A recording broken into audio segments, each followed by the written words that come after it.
자, 강성필 부대변인. 네. 미국 순방 3박 5일이었어요. 정말 잠을 그러니까 이틀은 그냥 비행기 안에서 보낸 거예요. 가면서 오면서. 네. 3박 5일 가장 눈에 띄는 장면.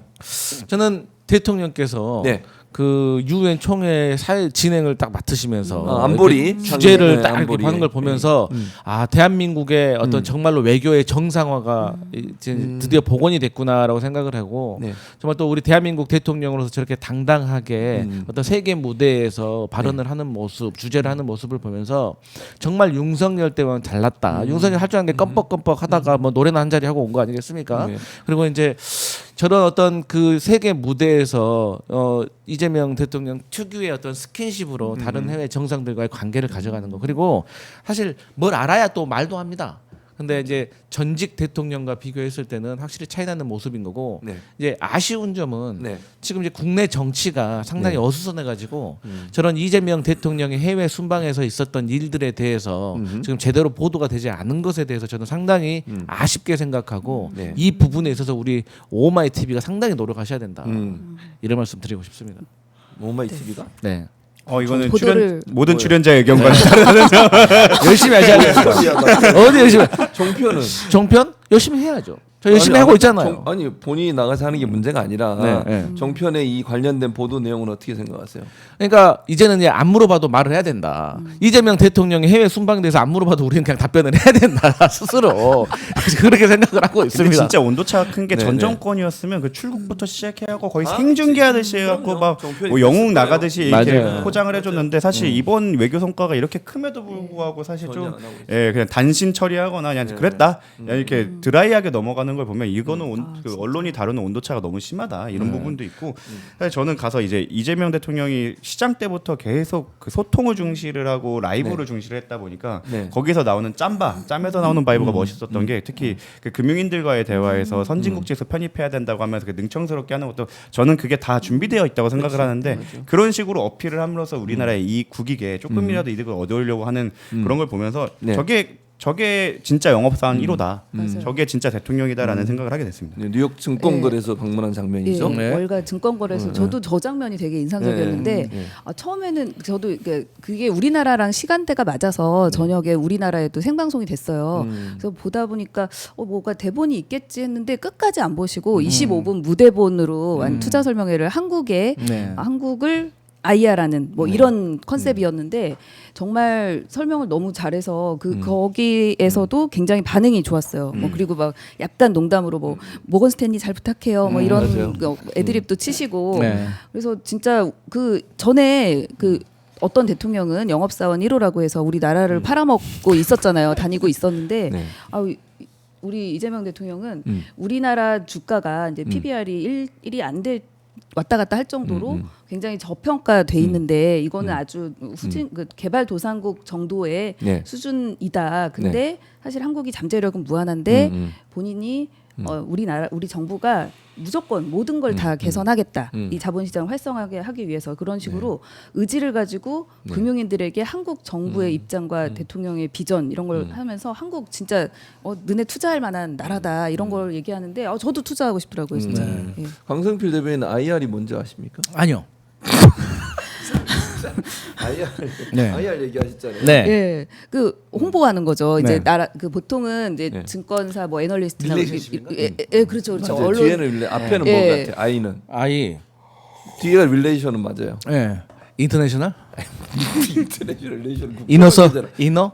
아니 투자잖아 투자. 인베스트먼트. 그렇지. 인베스터 릴레이션이라고 그래서 투자 관계. 그러니까 투자자들이 더 많이 투자하도록 하는 그런 역할을 PR이 한 영역인데요. IR이라고 부릅니다. 제가 아까쯤에 IR 얘기하실 때 네. 눈동자가 떨리는 걸 보셨거든요. 검색을 할까 말까 하는데 이거 지나가서 안 물어보겠지 했는데 역시 방송은 항상 긴장하면서 해야 돼. 긴장해야 돼요. 그래서 평소에 영어 실력이 있으니까 돼요. 인베스트먼트 릴레이션십 절대 잊을 수가 없을 것 긴장하면 같습니다. 안 아니 예. 그쪽 눈밖에 살짝 보이신다고 다 하는데 이게 그거를 내 눈 동공지진을 보신 다른 세 명 중에 강성필과 제가 주목하고 있습니다. 웃음 코드거든요. 이거 누르면 웃음. 저 아시죠? 저 여러분 저 일부러 모른 척 한 겁니다. 재미를 드리기 위해서. 진짜 모르는 겁니다. 자, 이재명 대통령 정말 우리나라의 위상을 한껏 올리시고 돌아오시는데 정말 그 대한민국이 다시 민주주의가 회복됐다는 걸 잘 보여주는 그런 계기가 아니었나는 생각이 들고요. 자, 조의대 청문회 예정돼 있습니다. 다음 주 화요일에 지금 돌아오는 장면 아까 네. 보셨는지 잠깐. 네. 조의대 청문회 조의대 안 나오겠죠? 구 변호사 어떻게 생각하세요? 예, 정변호사고요. 정구승 죄송합니다. 정 변호사. 아마 네. 불참할 걸로 보이네. 사실 네, 네. 저는 여기에 대해서 자기네 불참하는 이유로 뭐 사법권의 독립, 사법부의 네, 네. 독립을 얘기하는데 사법부의 독립은 수단이지 목표가 아닙니다. 사법부의 독립의 목표는 공정한 재판을 받게 하기 위해서입니다. 근데 사실 생각해보면 공정한 재판이라는 게 인권 보장인데 제가 박정원 대령 변호인이다 보니까 이제 네. 변호인으로서 얘기를 하자면 네. 사실 군사법원 그 엄혹한 시절 윤 정권 시절 때 저희가 박정원 대령인에 대한 보직해임 취소 소송을 행정법원에 신청을 했습니다. 네. 지금 독립을 외치고 보장을 해달라고 하는 사법부였으면 그러한 권력의 눈치를 보지 않고 온바는 판단을 하기 위해 나아갔어야 되는데 우리 민간 사법부는 오히려 2년간 눈을 감고 재판조차 열어주지 않았습니다. 예, 오히려 군사법원이 지금 특검 수사를 통해서 나온 거는 수많은 전화를 받고 압박을 받았음에도 불구하고 공정하게 재판을 진행해서 무죄 판결을 내리지 않았습니까? 네. 그렇게 정말 인권을 보장하고 독립성을 보장받아야 할 때는 침묵을 했으면서 네. 자신들이 스스로 플레이어가 돼서 정치의 플레이어가 돼갖고 정치에 개입해 한 것에 대한 책임을 묻겠다는 자리. 네. 사실 그리고 청문회는 입법부의 권한이거든요. 그렇죠. 그리고 입법부, 행정부, 사법부가 있는 이유는 체크앤밸런스, 견제와 균형을 위해서 있는 거기 때문에 어떻게 보면 이거에 참석하지 않는 것은 입법부에 대한 독립이나 입법부의 권한을 무시하는 건데 사실 그거에 그 명분이 사법부 독립이라는 건 참 무색하죠. 독립의 그 목적을 달성하지 않았으면서 독립만을 달라는 거고 마지막으로 한 가지 말씀드리자면 네. 이 독립을 요구했던 기관이 네. 한 5, 6년 전에 한 군데 있었습니다. 거기가 어디입니까? 바로 검찰이었습니다. 아, 그렇죠. 독립만 시켜주면 우리가 알아서 잘할 수 있다라고 네네. 했더니 스스로 한 개의 정치 집단화 돼갖고 저희가 괴물 정권이 탄생하는 걸 보게 되었죠. 네. 지금 사법부가 하는 행태가 정말 너무나 소름 끼치게 동일한데 이 네. 부분에 대해서도 국민 여러분들께서 잊지 마시고 과거의 경험을 잊지 마시고 네. 꼭 그 여론을 좀 유지해 주셨으면 좋겠다라는 생각합니다.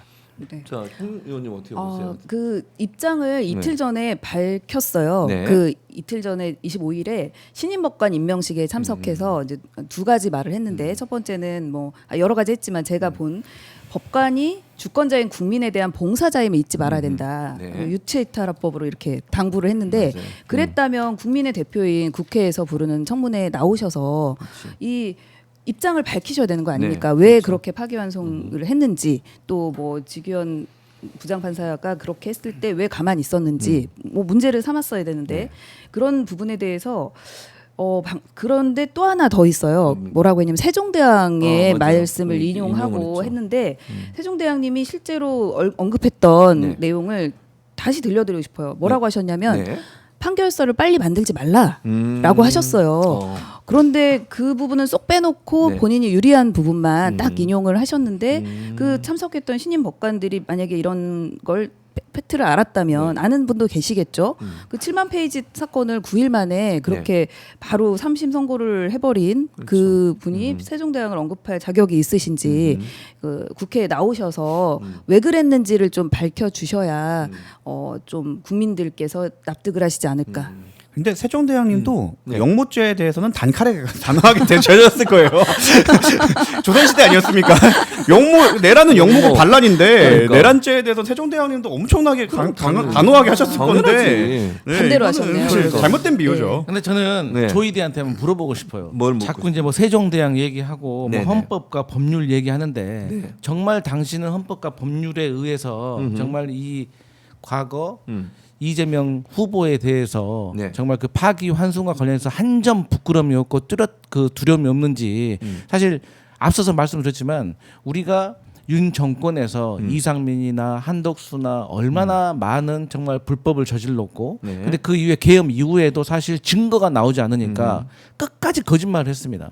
하지만 이사민 같은 경우도 구속이 됐고 앞으로 유죄 판결이 나면 구속될 거예요. 마찬가지로 지금 조희대가 알아야 될 것은 우리가 불과 2, 3년 전만 하더라도 네. 대통령이 바뀌고 윤석열이 구속돼서 저렇게 재판정에 나올 거라고 상상이나 했습니까? 마찬가지로 본인의 미래가 가까운 미래에 저렇게 될 수도 네. 있다는 것을 본인 알아야 돼요. 그리고 본인이 지금 뭐 자꾸 그 사법부의 독립 얘기하는데 그 윤석열 정권 때 했어야 될 말인 거예요. 그리고 저는 지금 민주당이 조희대의 그 수상한 만남에 대해서 계속해서 지금 진실을 밝히려고 노력을 하고 있는데 네. 우리 계엄 때도 사실 우리가 그런 의혹 제기했을 때 청담동 술자리라고 얼마나 우리를 조롱했습니까? 근데 맞아요. 사실로 드러났어요. 그래서 조희대 당신도 이미 이 이재명 당시 후보와 관련된 이 재판에 대해서 이미 불법을 저질렀다고 저는 생각을 해요. 그렇기 때문에 지금 당신이 정말로 그 수상한 회동이 없었다라고 하면, 그러니까 저는 이런 생각도 해요. 뭐 4명이 있었다고 하는데 4명이 아니라 2명일 수도 있는 거고 3명일 수도 있는 겁니다. 그리고 4명은 4명인데 다른 사람일 수도 있는 것이고. 그래서 당신도 지금 당신의 결백을 입증해야 될 의무가 있다라고 생각을 하고, 네. 저는 또 만남이 아니라고 하면 네. 이 사람들 또 전화 통화를 했을 수도 있는 겁니다. 그럴 수도 여러 가지 가능성이 있기 때문에 저는 정말로 당신이 떳떳하다면 네. 이 국회에 청문회에 나와야 되고, 이건 법에 정해진 절차고 국민이 묻는 거거든요. 네. 근데 안 나올 겁니다. 근데 안 나오면 또 우리 민주당 법사위 의원들이 대법원에 찾아가서 네. 현장 검증을 통해서 네. 또 뒤지다 보면 또 다른 증거들이 나올 것이다. 거기서 계속 시작될 거라고 생각합니다. 더 웃기는 건 김명수 대법원장 시절에요. 국민의힘 의원들은 대법원 앞에 가서 막 집회하고 이랬어요. 맞아요, 그럼요. 맞아요. 그랬어요. 대법원 만나겠다고 네. 들어가기도 하고. 막 참았고. 네, 그래놓고 이제 와서 저 대법원에 대해서 문제 제기하는 민주당 의원들에 대해서 뭐 사법권을 독립하라는 등 삼권 분립은 서로 견제하는 겁니다. 맞습니다. 무슨 뭐 무조건 사법부는 건드리면 안 되는 곳이에요? 아니 잘못하면 얘기하죠. 먼저 그 예. 정치적 중립성을 위배했지 않습니까? 그렇죠. 대선에 개입을 했고 네. 그때 한덕수가 바로 이제 출마 선언한 거 네. 아니에요. 그러니까 그걸 모를 그 우연이라고 하기에는 너무나 좀 말도 안 되는 상황이라, 만약에 그게 우연이라면 본인이 입증해야죠. 나오셔서 그렇죠. 아니라고. 네. 예. 자꾸 우연적인 요소라고 얘기를 하는데 우리가 이해하지 못하는 일들이 많았을 때는 결과적으로는 뭐 한덕수도 그렇고 새로운 사실이 밝혀지지 않았습니까? 그렇죠. 분명히 내란 때도 내란 재판부 때문에 분명히 법원도 어떤 건 콜을 받았을 거고, 네. 그리고 지금 또 비밀 회동 등 여러 가지 의혹이 있는 만큼 저는 네. 그러한 것 때문에 이 사람도 그 사람 입장에서 어쩔 수 없이 버티기를 한다고 생각하는데, 네. 민주당에서 이걸 이 비밀 번호를 잘 누르고 들어가서 진실을 좀 밝혀냈으면 좋겠습니다. 아마도 네. 조금 많이 좀 충격적인 일들이 많지 않을까 예상을 하고 있습니다. 그리고 우리 시청자분들이 아셔야 될 게, 국민의힘에서 자꾸 야 조희대가 정말로 이재명 당시 후보의 자격을 박탈하려고 마음 먹었다고 하면 파기환송이 아니라 파기자판을 했을 것이다라고 호도를 하는데, 네, 네. 저는 그걸 어떻게 받아들이냐면 네. 조희대도 사실 이 파기환송을 결정하는 것만으로도 그 후폭풍에 대해서 감당하기 어려웠을 겁니다. 근데 파기 자판까지 해버리면 그 저는 그 검은 디자이너라고 생각을 하거든요. 그 어떤 누군가가, 물론 윤석열에 가까운 사람이겠죠. 이 사람이 이 파기 환송 그 이후에 석연치 않은 한덕수의 대선 출마까지 다 연결되는 걸 디자인했다고 생각하는데, 그 사람들은 조희대에게 파기 자판을 요구했을 겁니다. 다만 조희대가 그만큼의 배짱은 없었던 거죠. 네. 본인도 빠져나갈 구멍을 만들기 위해서. 그러니까 이런 것은 밝혀야 된다고 생각합니다. 네.